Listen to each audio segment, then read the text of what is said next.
नमस्कार विद्यार्थी साथीहरू, स्वागत छ तपाईलाई कक्षा 8 सामाजिक अध्ययनको अर्को महत्त्वपूर्ण अध्यायमा।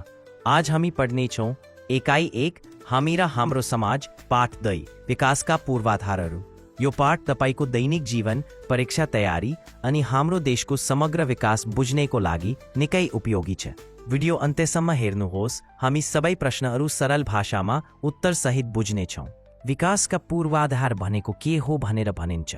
उत्तर: विकासका पूर्वाधार भन्नाले देशको सामाजिक तथा आर्थिक विकासका लागि आवश्यक भौतिक संरचनाहरू जस्तै सडक, खानेपानी, बिजुली, शिक्षा र स्वास्थ्य जस्ता सुविधा दिने संरचनाहरूलाई भनिन्छ।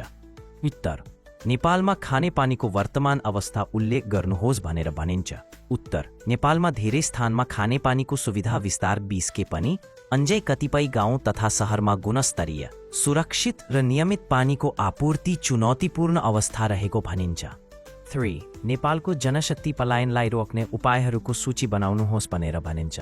उत्तर: नेपालमा जनशक्ति पलायन रोक्नका लागि निम्न उपायहरू अपनाउनु पर्ने भनिन्छ।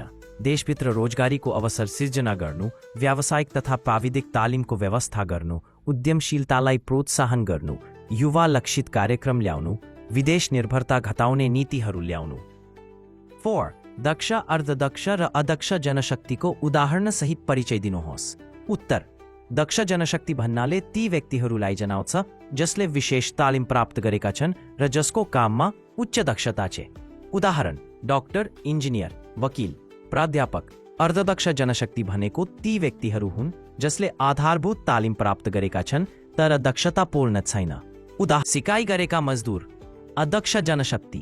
अदक्ष जनशक्ति भनेको ती व्यक्तिहरू हुन् जसले कुनै विशेष तालिम प्राप्त गरेका छैनन् र जो सामान्य कामहरू मात्र गर्न सक्षम छन्।